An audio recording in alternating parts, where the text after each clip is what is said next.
नमस्कार मंडळी, मिक्स डाळींचा ढोकळा कसा केला त्याची रेसिपी तुम्हाला सांगते. यासाठी प्रमाणासाठी मी हे फुलपात्र घेतलेलं आहे. यासाठी 4 फुलपात्र भरून इडली रवा घेतलेला आहे. तुम्हाला तांदूळ घ्यायचे असतील तर तांदूळसुद्धा तुम्ही घेऊ शकता, फक्त इंद्रायणी तांदूळ नको. 4 फुलपात्र इडली रवा घेतला, त्यानंतर त्यामध्ये 2 फुलपात्र उडदाची डाळ घातलेली आहे आणि 1 वाटी हरभऱ्याची डाळ यामध्ये घातली, 1 वाटी मुगाची डाळ यामध्ये घातलेली आहे. तुम्हाला मसुरीची डाळ घालायची असेल तरीही तुम्ही घालू शकता. पाण्याने हे सगळं मिश्रण छान धुवून घेतलं आहे आणि पाणी घालून हे दिवसभर भिजत घातलं. संध्याकाळी मिक्सरच्या भांड्यामधनं बारीक असं फिरवून घेतलं आणि रात्रभर हे मिश्रण ओव्हनमध्ये ठेवलेलं होतं. दुसऱ्या दिवशी हे छान फुगलं.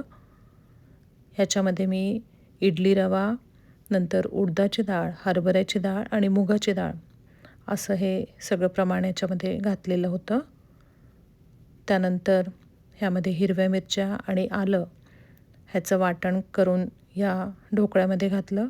चवीनुसार मीठ ह्यामध्ये पेरलेलं आहे. सगळीकडनं छान हे मिक्स करून घेतलं आणि हा ढोकळा आधी ढोकळ्या पात्रामध्ये लावलेला आहे. मला भरपूर असे हे ढोकळे करायचे होते म्हणून थोडे ढोकळे मी इडली पात्रातसुद्धा लावले. 10 मिनिटांसाठी हे ढोकळे वाफवून घेतले. छान हे ढोकळे तयार झालेले आहेत. इडली पात्रातले हे जे ढोकळे आहेत छान फुगलेले आहेत. हे काढून घेतले. एकीकडे फोडणी करायला ठेवली होती. फोडणीमध्ये आधी तेल घेतलं. तेल गरम केल्यानंतर त्यामध्ये मोहरी घातली. त्यानंतर त्यामध्ये कढीपत्ता आणि हिरव्या मिरच्या घातल्या, हिंग घातला आणि तीळ घातले. ही जी फोडणी आहे ही फोडणी ढोकळ्यांवर टाकली. थोडीशी कोथिंबीर टाकली. या ढोकळ्यांमध्ये मी हळद घातलेली नव्हती. तुम्हाला जर हळद घालायची असेल ढोकळ्यांमध्ये तर तुम्ही पिठामध्ये हळद थोडीशी घालू शकता. छान ढोकळे तयार झालेले आहेत. तुम्हीसुद्धा अशा प्रकारे ढोकळे करून बघा. नक्कीच तुम्हाला आवडतील.